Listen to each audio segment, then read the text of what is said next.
tua, dan teman-teman audiens sekalian. Perkenalkan, saya Gregory Jos Adrianto yang akan menjadi moderator dan ditemani dengan rekan saya Peter Olesuncong sebagai seorang penulis pada sesi presentasi kali ini. Hari ini kita akan mendengarkan presentasi riset paper dari kelompok RP 32 yang berisikan Fabian Aryasena Santoso, Stephen Anthony Kristianto, Yohanes Wiradewa Wibowo dengan judul penelitian pengaruh penambahan kitosan dari limbah cangkal kerang hijau di Muara Aceh terhadap pertumbuhan jamur pada tahun bumi. Terdapat Bapak Arya Susila Nugraha sebagai guru penguji materi dan Ibu Ignacia Benita sebagai guru bahasa. Presentasi akan berlangsung selama 20 menit. Setelah itu akan dilanjutkan dengan sesi tanya jawab yang akan saya pandu pada sesi berikutnya dan akan ditutup dengan penutup. Sesi presentasi dapat dimulai dari sekarang. Terima kasih moderator. Selamat siang teman-teman hadirin, orang tua dan panitia yang saya hormati. Pada kesempatan ini, kelompok kami, kelompok RP 32 akan mempresentasikan mengenai judul kami. Judul kami adalah menulis riset paper yang berjudul pengaruh konsentrasi kitosan dari limbah cangkal kerang hijau di Muara Aceh terhadap pertumbuhan jamur pada tahun putih. Perkenalkan, kami, nama saya Adi Wibowo, kelas 12 K5 absen 33. Teman saya sudah di kiri saya adalah Fabian Aryasena Santoso, kelas 12 IPA 3 nomor 13, dan yang paling bawah di sana adalah Stephen Anthony Kristianto, kelas 12 K5 nomor absen 28.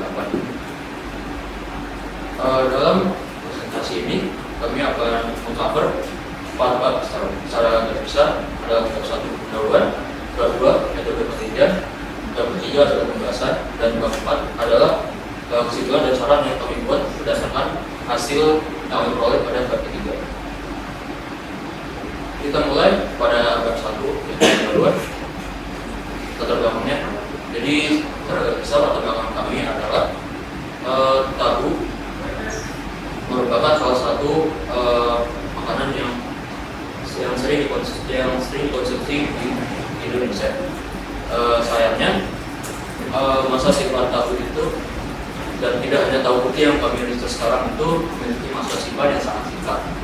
Dan karena itu ada banyak pedagang tahu di Indonesia yang menggunakan zat pengawet untuk memperpanjang masa simpan ini.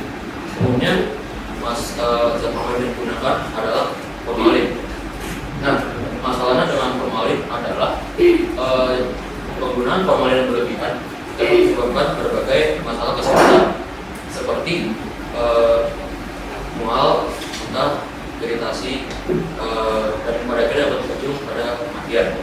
Dan tentunya melihat hal ini, formalin dibutuhkan sebuah alternatif. Dan dalam penelitian ini, alternatif yang kami buat adalah kitosan yang kami peroleh dari limbah kerang cangkal hijau di Muara Aceh. Nah, ini juga merupakan salah satu latar belakang kami, di mana limbah cangkal kerang hijau di Muara Aceh itu sangat berlimpah. Ini seperti yang di sini bisa dilihat, di sini adalah dokumentasi kami ketika kami mengambil sampelnya. Bisa dilihat ini adalah sudah banyak cangkal kerangnya sangat berlimpah. Dan salah satu alasan mengapa ini sangat berlimpah adalah pemanfaatan cangkal kerang hijau yang masih belum efektif, dan harapannya adalah dengan riset ini manfaat cangkal kerang hijau itu bisa semakin besar sebagai kitosan. Selanjutnya, untuk masalah ada 3 poin penting yang kami cari. Yang pertama adalah kami akan mencari apakah kitosan dari limbah cangkal kerang hijau itu bisa digunakan untuk menghambat pertumbuhan jamur pada jamur putih. Dan setelah kita membuktikan putih tersebut sebagai penghambat pertumbuhan jamur, kita akan mencari konsentrasi kitosan yang paling efektif untuk menghambat pertumbuhan jamur pada jamur putih. Dan karena sebelumnya pada latar belakang saya menjelaskan bahwa kitosan adalah alternatif untuk formalin, maka kita juga akan membandingkan keefektifan kitosan dalam menghambat tumbuhan jamur dengan formalin. Selanjutnya untuk kode penelitian kurang lebih prinsipnya sama seperti masalah. Yang pertama adalah memastikan kitosan dari limbah cangkang kerang hijau dapat digunakan untuk menghambat tumbuhan jamur pada tahun putih. Selanjutnya mencari konsentrasi kitosan yang paling efektif menghambat tumbuhan jamur pada tahun putih. Dan yang terakhir adalah membandingkan keefektifan kitosan dengan formalin pada tumbuhan jamur pada tahun putih. Selanjutnya ada Terima kasih Wira. Saya akan menjelaskan mengenai tahu. Tahu adalah salah satu makanan yang paling banyak dikonsumsi di Indonesia. Hal ini ditemukan dari survei Badan Pusat Statistik pada tahun 2021. Sayangnya tahu memiliki suatu masalah, yang dimana tahu memiliki masa simpan di suhu yang sangat singkat, yaitu 3-4 hari. Apabila disimpan di kulkas, tahu akan bisa disimpan selama seminggu. Tahu memiliki kandungan air dan protein yang sangat tinggi. Hal ini menyebabkan mikroba sangat mudah tumbuh di tahu. Untuk melawan hal ini, produsen dan penjual tahu sangat lazim mengawetkan tahu dengan formalin.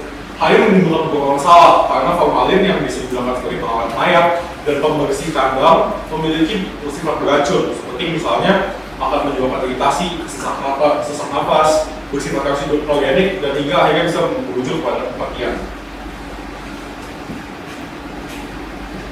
Selanjutnya saya akan menjelaskan tentang kerang hijau. Kerang hijau seperti sudah dilihat di depan adalah moluska yang memiliki sepasang cangkang, di mana memiliki cangkang atas dan cangkang bawah, sehingga bisa disebut juga bivalvia. Budaya kerang hijau sangat berkembang di kawasan Morangke. Hal ini juga disebabkan karena pemerintah yang sangat menggencarkan budaya kerang karena memiliki daya ekonomi yang sangat tinggi bagi kawasan pesisir. Namun karena Morangke merupakan salah satu produsen kerang hijau yang dikupas terbesar di Indonesia, maka tentu saja memiliki limbah cangkang yang sangat banyak. Sayangnya limbah cangkang kerang hijau saat ini hanya digunakan sebagai kerajinan tangan, sehingga tidak memiliki nilai ekonomi yang tinggi. Jawaban kami temukan pada kitin dan kitosan. Kitin adalah biopolimer jenis Poaceacarida. Kitin memiliki tekstur seperti kulit, namun akan mengeras apabila bereaksi dengan kalsium karbonat atau CaCO3. Kitin sangat mudah ditemukan di hewan arthropoda, terutama kelompok Crustacea yang menghasilkan kitin di cangkangnya. Namun juga bisa ditemukan di serangga atau makhluk hidup lain yang memiliki cangkang, seperti misalnya udang, kepiting, lobster, dan kerang. Kitosan adalah biopolimer yang dikeluarkan dari reasidulasi kitin dengan menggunakan alkali kuat. Kitosan memiliki beberapa sifat, seperti misalnya mudah diurai oleh mikroorganisme di tanah. Kitosan juga bersifat hidrofobik atau tahan terhadap air, atau tidak dapat larut dalam air, dan tidak beracun. Karena bersifat hidrofobik, maka kami menggunakan asam asetat atau yang berasal dari cuka untuk melarutkan kitosan, karena diketahui kitosan mudah larut dalam asam organik. Kitosan yang memiliki sifat antibakteri dan antifungi, di mana sifat antifungi ini adalah sifat yang akan kami teliti pada penelitian ini. Bisa dilihat ini adalah foto atau gambar struktur kitin dan kitosan. Bisa dilihat perbedaannya di sini adalah struktur di mana pada kitin ditemukan walaupun asetil, di mana pada kitosan NaCl3-nya 2 begini NH2. Hal ini kami lakukan dengan proses deasidulasi. Selanjutnya akan dijelaskan oleh Pak. Baik, terima kasih Wiro. Terima kasih Fabian. Sekarang kita lanjutkan ke bab 2, yaitu metode penelitian atau metodologi. Jadi pada penelitian ini ada dua jenis, yaitu kuantitatif dan juga kualitatif. Dari segi kuantitatif, kita memperhatikan pelakuan variasi dosis kitosan yang digunakan sebagai bahan pengawet pada tahu putih. Lalu dari segi kualitatifnya, kita melakukan pengamatan terhadap pertumbuhan jamur pada tahu putih. Lalu di penelitian ini ada dua tahap utama yang dilakukan, yaitu yang pertama pembuatan kitosan dari limbah cangkang kerang hijau yang diambil di Muara Angke. Lalu yang kedua adalah penambahan kitosan pada tahu putih dan juga pengamatan pertumbuhan jamur pada tahu putih.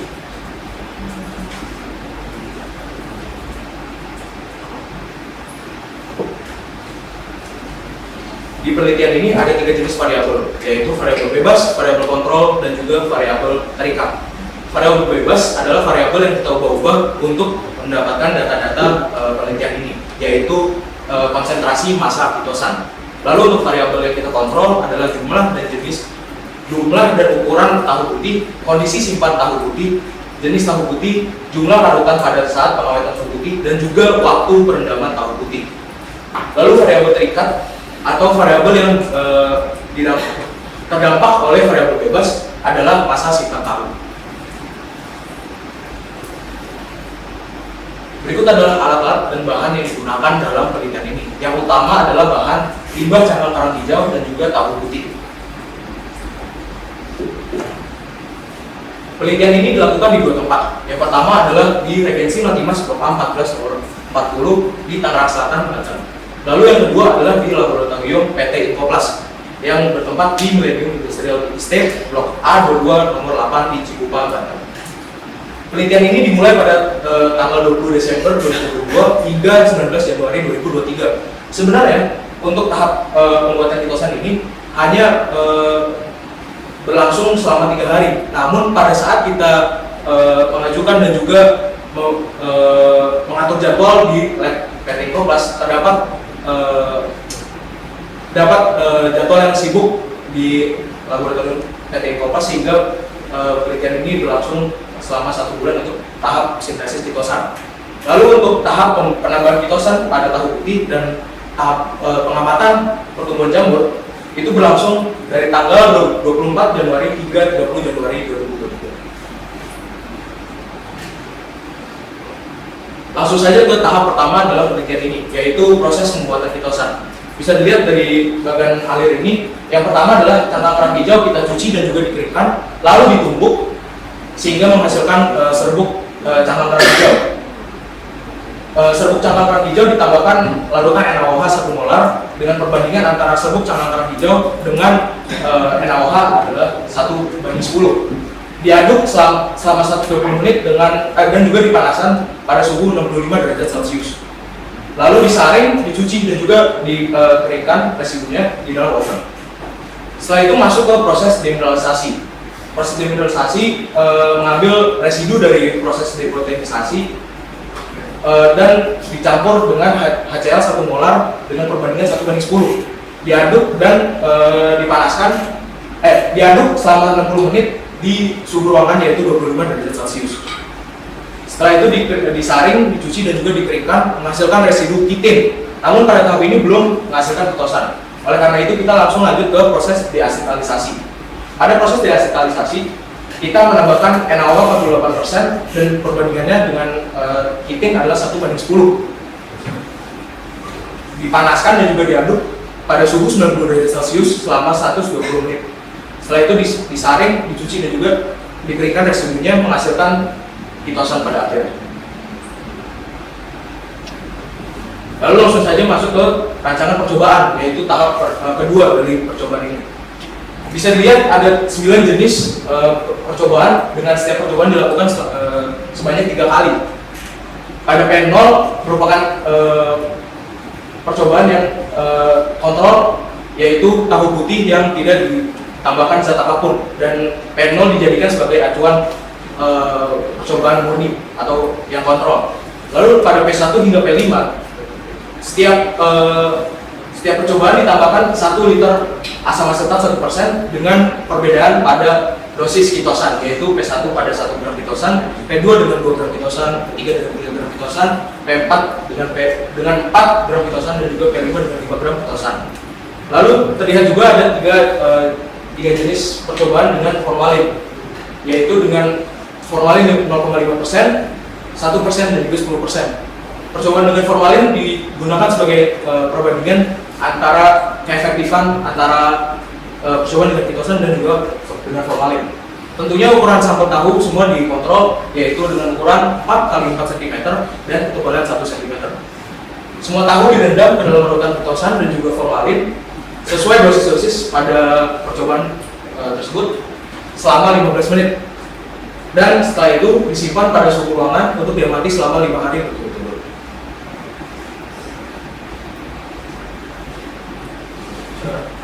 Akan dilanjutkan oleh saya Fabian.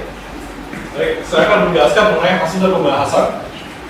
Pertama-tama saya akan menjelaskan mengenai timeline pertumbuhan jamur, di mana pada hari pertama tentu saja pada hari yang kita lakukan percobaan ini belum ada jamur yang tumbuh. Pada hari kedua, tahu putih dalam perlakuan P0 atau tidak ditambahkan apa-apa, dan dosis formalin PP atau perlakuan 0,5% sudah mulai terlihat jamur, di mana tahu juga sudah mulai berwarna kuning. Pada hari ketiga, tahu dengan perlakuan P1 mulai berwarna kuning. Ya, tahu ini adalah tahu yang dikasih dengan dosis kitosan paling rendah. Kemudian juga muncul tahu pada tahu PP 1% atau yang diberikan formalin 1%. Sementara itu kondisi tahu P0 dan PP 0,5% masih sama.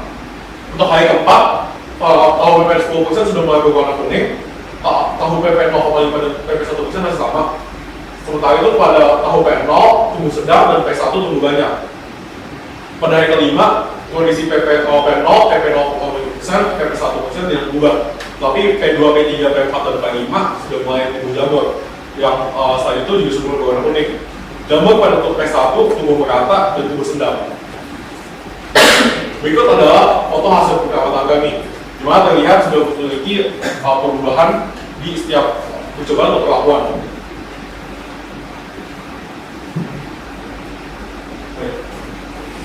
Ya, terima kasih Fabian. Jadi tadi ditampilkan hasil percobaannya, ada gambar P0 sampai P8 sampai TP 10% formalin, dan kemudian hasil itu kita bisa simpulkan dalam grafik ini. Ini adalah grafik hari mulai pertumbuhan jamur pada tahun. Seperti yang dilihat pada grafik ini, jamur mulai tumbuh paling lama untuk kitosan pada P2, P3, P4, dan P5, sedangkan untuk formalin adalah PP 10%. Nah, logikanya adalah semakin lama jamur tumbuh pada tahu putih, maka semakin efektif zat pengadat dapat berfungsi, dan maka dari itu dapat disimpulkan bahwa yang paling efektif untuk kitosan adalah P2, P3, P4, P5, dan untuk formalin adalah PP 10%.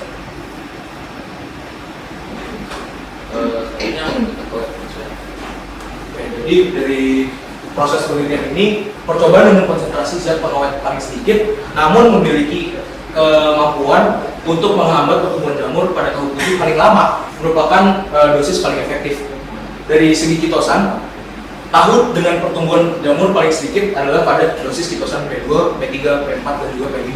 Karena pada keempat dosis tersebut, jamur baru tumbuh pada tahu di hari kelima. Dari keempat dosis tersebut, diambil dosis paling sedikit, maka dosis kitosan yang paling efektif adalah dosis kitosan P2 atau 2 gram kitosan per 1 liter asam asetat 1%. Lalu dari segi formalin, formalin membutuhkan dosis 10% untuk mengawetkan tahu sampai 3 hari.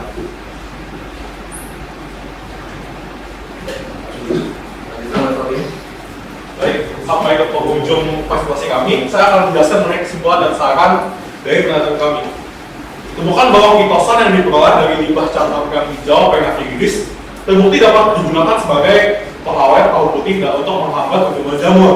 Kitosan yang menghambat pertumbuhan jamur paling efektif adalah P2 atau 2 gram kitosan per 1 liter asam asetat 1%. Kitosan yang ditemukan lebih efektif daripada formalin, bahkan perlakuan PP 10%, di mana kandungan formalin sudah sangat berbahaya. Di sini terlihat bahwa kitosan P2 dan formalin PP 10% lebih efektif P2 daripada PP 10% di kedua hari terakhir. Untuk saran, untuk kedepannya, tahu bisa dianalisis kadar air dan proteinnya, karena sesuai dengan konsultasi dengan guru pembimbing, ternyata tahu itu bisa berubah kadar air dan proteinnya dalam ketika dalam transportasi ataupun ketika disimpan oleh penjual. Oleh karena itu bisa dilakukan analisis kadar air pada tahu dan protein. Selain itu bisa juga dilakukan penelitian dengan peralatan lebih steril, karena konteks batasan peneliti kami tidak bisa menggunakan semua peralatan dengan terlalu steril. Tetapi dengan menggunakan peralatan yang steril, maka diharapkan bisa mengurangi variabel yang terjadi pada penelitian ini.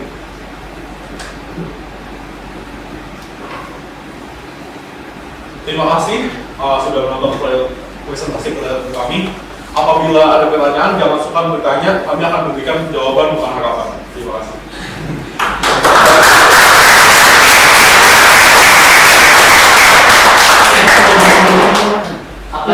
Apakah ada yang masih ingin ditambahkan karena masih memiliki sisa 1 menit? Sekarang akan masuk ke sesi tanya jawab yang akan dimulai dengan sesi tanya jawab dengan tetangga, dilanjutkan sesi tanya jawab dengan penguji dan juga audiens. Dimulai dengan sesi tanya jawab oleh tetangga dengan alokasi waktu 10 menit. Baik, perkenalkan nama saya Adi Santosa dari kelas 3 4. Pada kesempatan ini sebelumnya saya ingin mengapresiasi kepada kelompok ini dulu ya, karena menurut saya presentasinya sudah baik dan juga penyampaiannya juga cukup baik.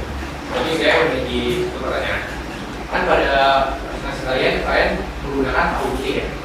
Saya penasaran dan ingin tahu kira-kira apa bedanya sama tahu lain.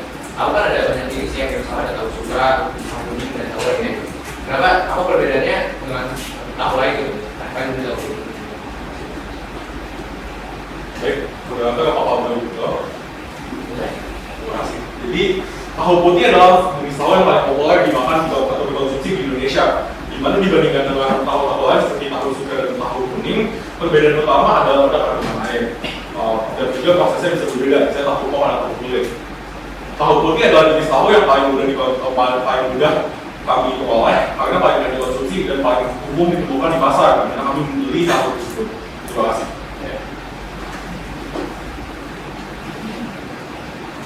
Baik, saya kembali dulu. Nama saya Christopher Setiawan dari kelas 9 juga, Muslim.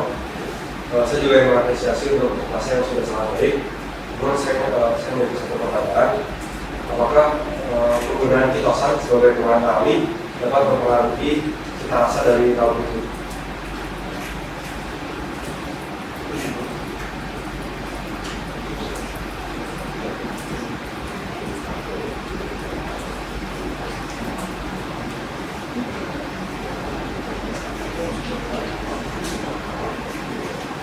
Jadi saya terjawab, jadi sebenarnya apakah kitosan mempengaruhi rasa? Dari hasil laboratorium yang kami peroleh bahwa kitin tidak mempengaruhi rasa dan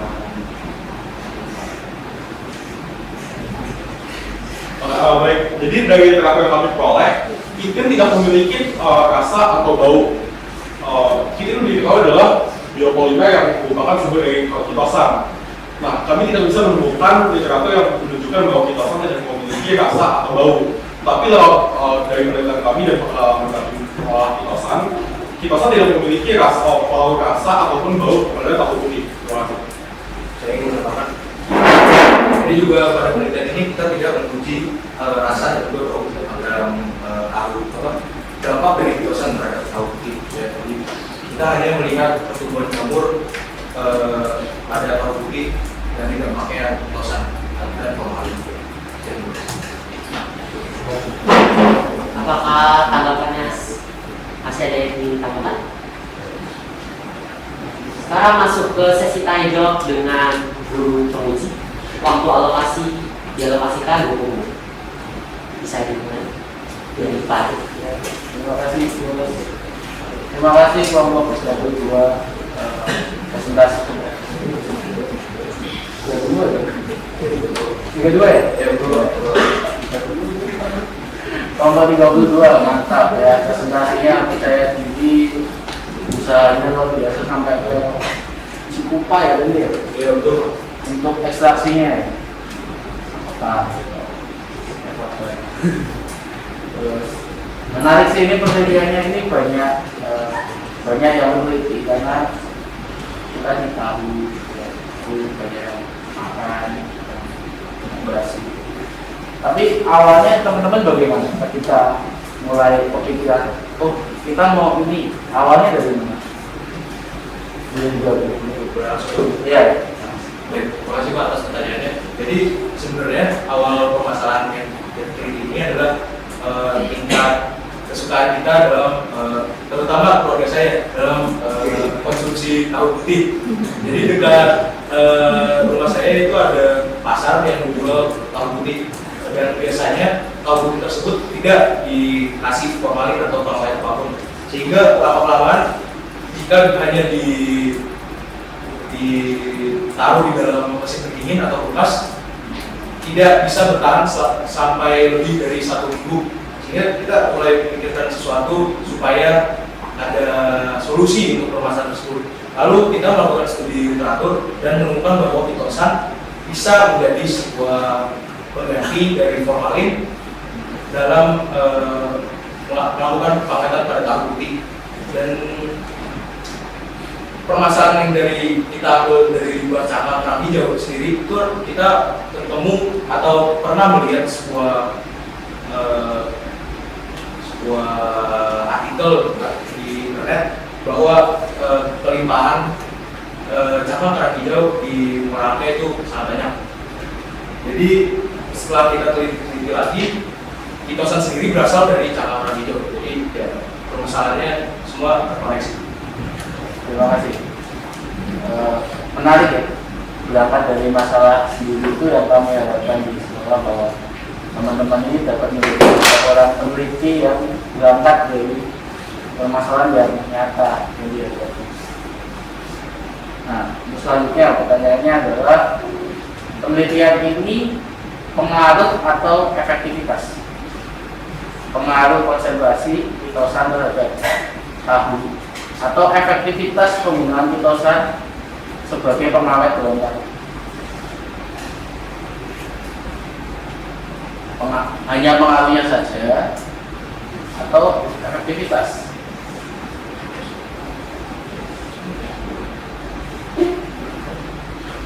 Baik, jadi sebetulnya bisa dibilang dua-duanya sebenarnya, karena penambahan pitosan tentu saja dibuktikan dari penelitian Cina berpengaruh terhadap pertumbuhan jagung pada tahu putih. Efektivitas sendiri adalah cara lain untuk mengatakan bahwa ternyata penambahan konsentrasi yang berbeda menunjukkan hasil yang berbeda juga. Jadi oleh karena itu menurut kami pengaruh dan efektivitas dua-duanya dicek diteliti dalam penelitian kami. Terima kasih. Ya, jadi ini penelitiannya penelitian pengaruh atau penelitian efektivitas? Karena ada pembandingan dengan formalin juga.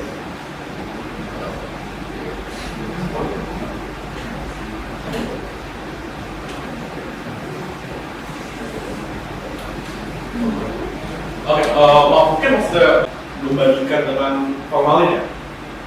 Atau bagaimana? Kan tadi kan dalam penjelasannya itu ada berkali-kali disebut efektivitas pitosan dapat sekian kali, lalu efektivitasnya dibandingkan dengan formalin. Jadi penelitiannya itu pengaruh atau penelitian efektivitas?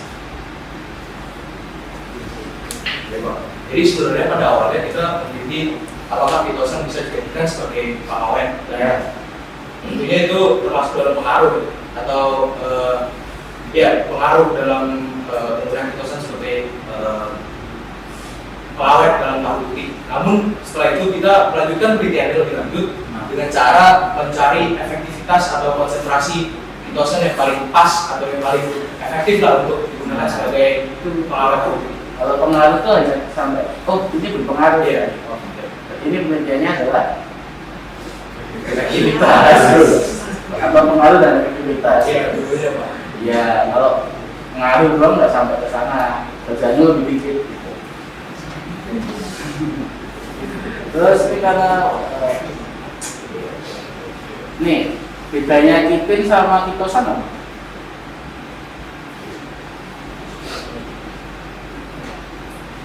Sikat aja, bedanya apa?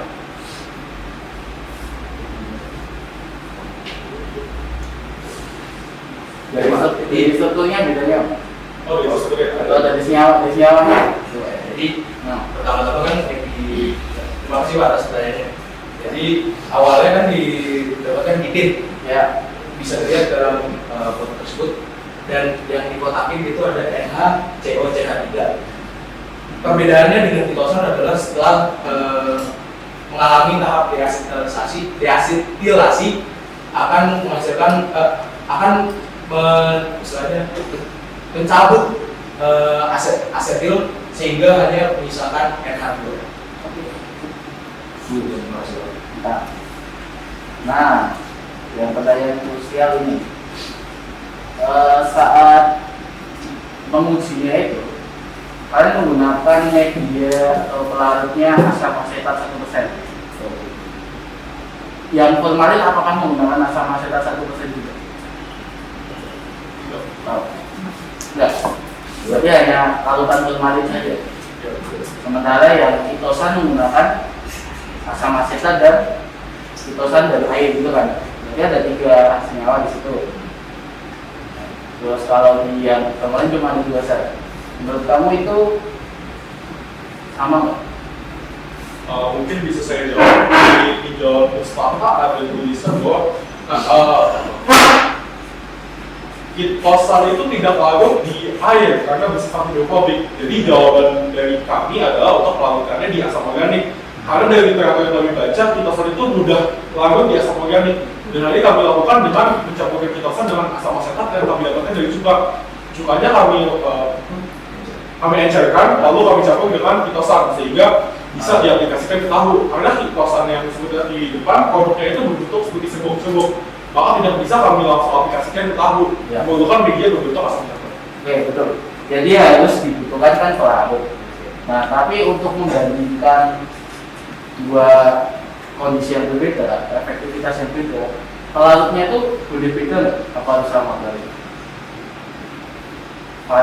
Kalau pelarut kamu beda, berarti pelarutnya itu masuk ke variabel bebasnya.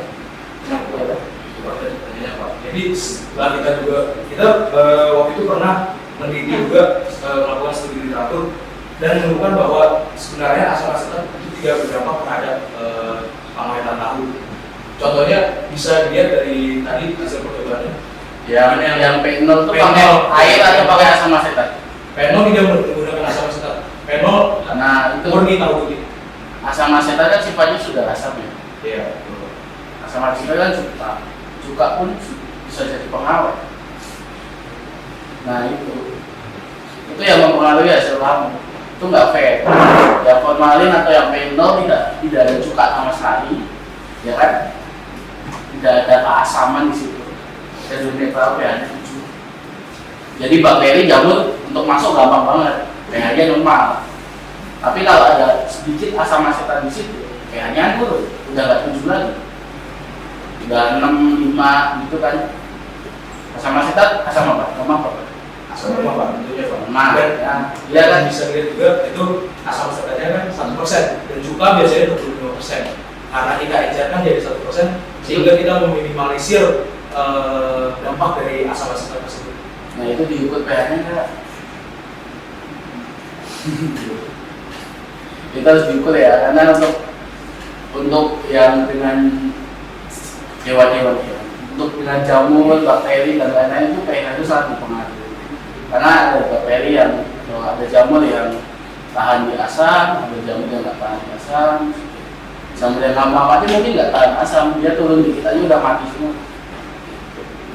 Nah ini mungkin yang perlu ditinjau ulang di situ, karena kalau adanya sedikit keasaman itu malah mempengaruhi hasilnya jadi kurang tahu, tidak tahu.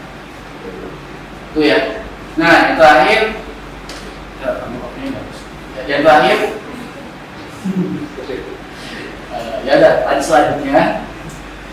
Tadi kan mau membandingkan efektivitas. Yang data yang kamu dapat hanya mulai berjamur tanggal berapa, hari berapa, apakah itu efektivitas?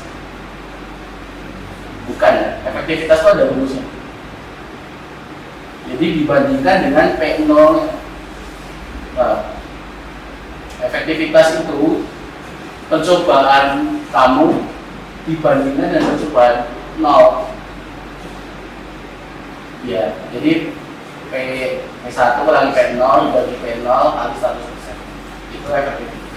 Tapi mungkin dilihat di sini sebenarnya kami menggunakan percobaan kualitatif atau percobaan dengan menggunakan observasi manusia.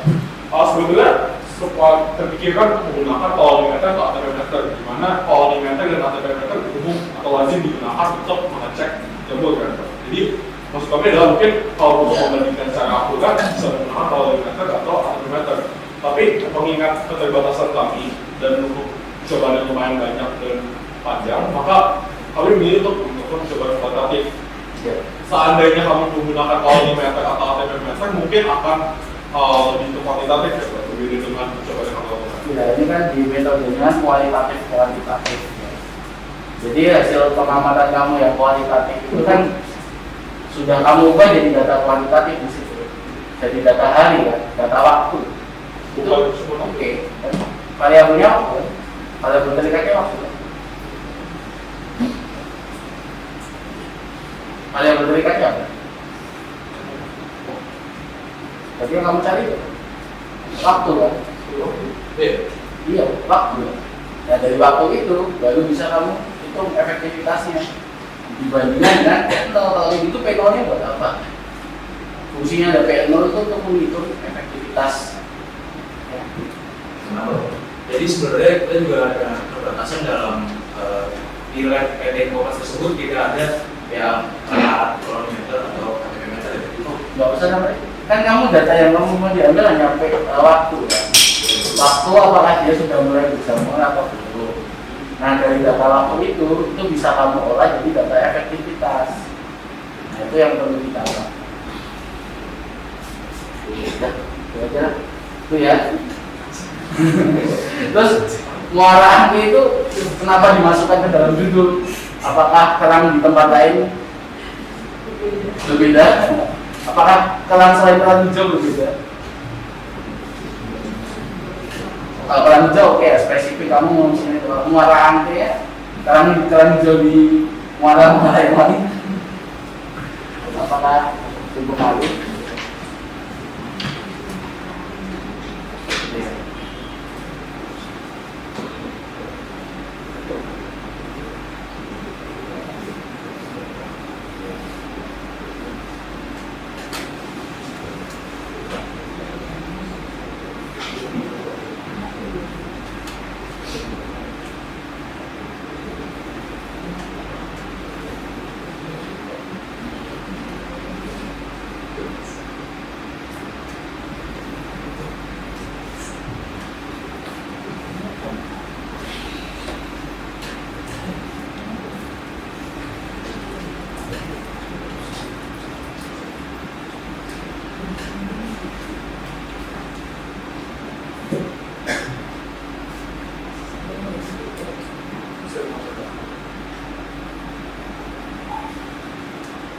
Jadi mengapa satu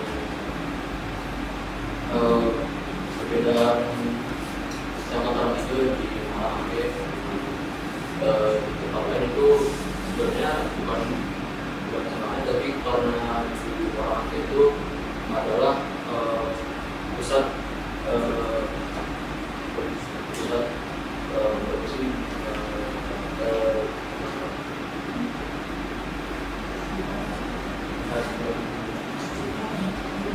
Dan mungkin kalau untuk membantu saja di awal sebenarnya kita menggunakan problem distributed code, di mana kami menemukan dua jenis masalah.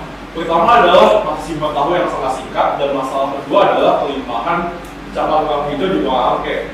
Menurut kami, apabila pada judulnya dihapuskan bagian Muara Angke-nya, maka latar belakangnya tidak bisa menggunakan latar belakang bahwa Muara Angke adalah adalah sumber produksi limbah cabang hijau paling besar, salah satu paling besar di Jakarta. Menurut kami ini cukup ringkat antara judul dan latar belakang penelitian kami, karena itu tidak bisa dihapus. Terima kasih. Terima kasih, cukup menjawab. Oke, mungkin cukup itu saja dari saya. Teman-teman selamat tidak kurang. Terima kasih atas jawabannya, mantap ya. Semoga besok semakin terpacu untuk meneliti. Dan mungkin ini kalau mau dipublish juga. Baik, terima kasih. Silakan terus.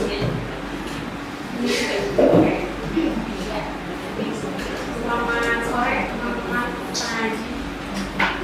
Ada ini Fabian sama Dia. Oke, pertama saya nggak banyak sih, hanya masukan aja. Tadi awalnya dari judul sih. Tadi saya juga sempat bingung.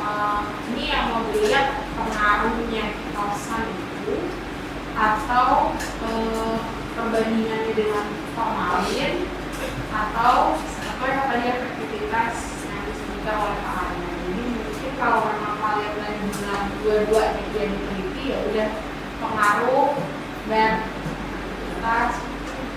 Tapi tentunya harus pakai rumus yang tadi ya Pak, rumus efektivitas. Jadi nanti mungkin di bagian pengolahan datanya ada perubahan.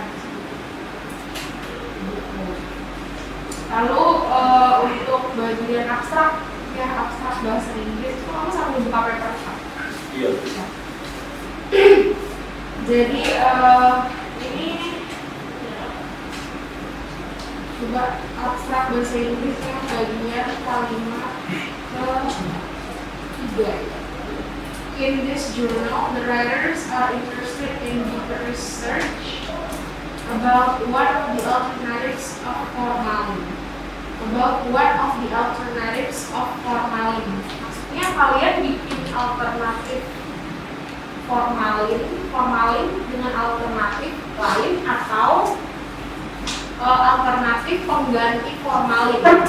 Itu harus diperjelas ya. Kalau alternatif of formalin itu kayak lebih ke formalinnya itu dibuat cabang baru gitu ya, gimana ya, gue bikin alternatif dari formalinnya itu sendiri gitu, bukan mengganti formalin, karena kan ini kan pengennya pasti mengganti lah ya, supaya tidak menggunakan formalin, menggunakan apa gitu. Nah ini nanti dirumuskan ulang saja. Kemudian alternatives of formalin itu tadi, which is Chitosan. Ini saya lihat banyak which is, ada which are, kamu jaksel banget. Jadi kalau mau nyebut istilah ini kan langsung masuk ke Chitosan. Kalau mau nyebut istilah mungkin bisa pakai mainly gitu ya. Kalau that is, jadi tidak kebanyakan which is sama which are. Untuk di abstrak juga saya lihat masih agak subjektif karena ada we. Gitu kan itu nggak boleh ya kalau di penelitian pakai kata ganti. Kalau udah tambahin itu ya setelah kita revisi udah dihapus. Oke. Nah, yang bagian abstrak juga itu kan ada the design that has been decided is that there will be 9 different treatments. Will be ini kalau di bahasa Indonesia kan akan ya maksudnya akan ada 9 perlakuan yang berbeda. Nah kalau udah di dalam jurnal itu nggak usah pakai akan lagi karena kan udah terjadi nih penelitiannya gitu. Di sini juga saya lihat banyak yang pakai akan atau akan apa itu nanti dibilang juga aja. Oke itu. Oh sama satu hal lagi di abstrak. Kalian juga tidak perlu mencantumkan saran di dalam abstrak. Jadi cukup sampai findings saja.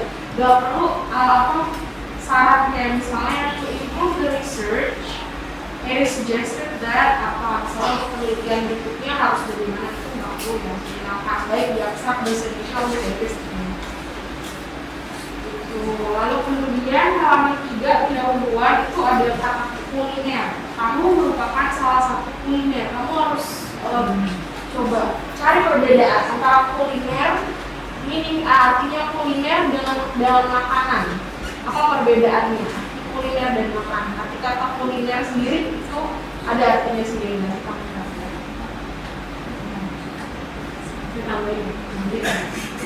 Nah, kemudian ada di sini dibahas tentang formalin. Penggunaan formalin yang berlebihan dapat menyebabkan apa-apa. Nah itu apakah ada source-nya? Kamu ambil dari mana akibat penggunaan formalin ini menyebabkan apa-apa saja? Ini harus dikasih tahu ya source-nya dari mana. Ini halaman 3 pendahuluan sebelah kanan.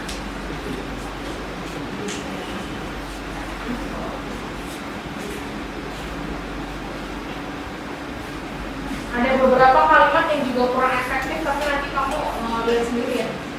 Highlight. Oke. Terima kasih. Congratulations. You made it.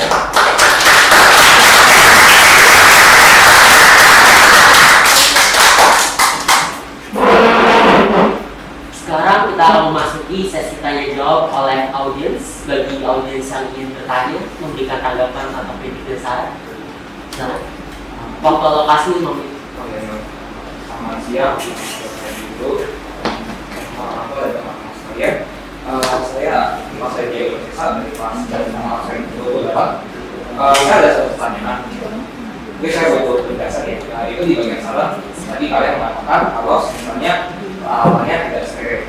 Nah, apakah menurut kalian dari penelitian yang kalian lakukan itu ada kontaminasi dari mungkin sertasi dari apa yang kalian gunakan, dan jika ada zat apa itu, dan juga apakah pengaruhnya apakah berpengaruh terhadap hasil penelitian yang kalian lakukan? Terima kasih.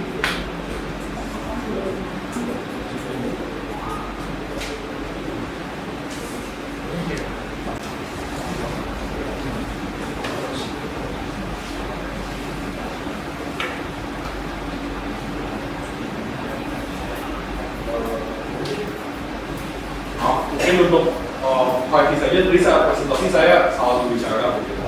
Karena ketika kita melakukan presentasi, ketika kita melakukan penelitian, semua alat sudah kami bersihkan dengan protokol dengan tujuan untuk meminimalisir kontaminasi reguler.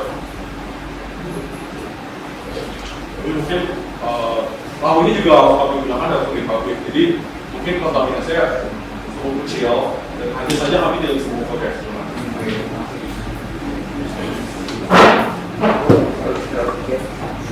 Selamat siang semuanya, perkenalkan saya Firmansyah.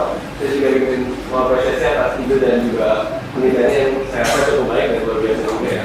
Saya ingin bertanya untuk penggunaannya juga ya, untuk di pasar kali ini penelitian kan tujuannya itu ya, untuk membuat hal yang baru dan membantu hidup lingkungan. Kira-kira filosofi ini saya pakai untuk bahan-bahan lain kan? Apa mungkin bahan kedelai doang, mungkin pada jamurnya tumbuh kedelai doang atau gimana? Sekian. Jadi sebenarnya kitosan itu sudah diproduksi secara massal di beberapa negara. Mungkin saya kurang ingat beberapa negara itu, tapi kitosan umumnya digunakan dalam beberapa aplikasi seperti atau obat-obatan. Di mana kitosan digunakan untuk mengurangi rasa pahit yang ada dalam obat-obatan. Kemudian seperti yang kita bahas, kitosan juga memiliki sifat pengawet, di mana kitosan itu bisa bersifat antimikroba, baik itu jamur maupun bakteri.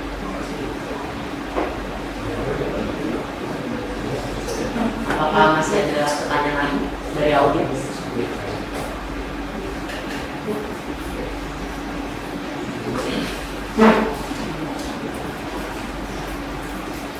Baik Bapak Ibu Guru, orang tua dan juga teman-teman sekalian, dengan demikian berakhirlah sesi presentasi hari ini. Kami mengucapkan terima kasih dan profisiat kepada kelompok 32 yang telah berhasil mempresentasikan penelitiannya pada hari ini. Mari kita beri tepuk tangan meriah.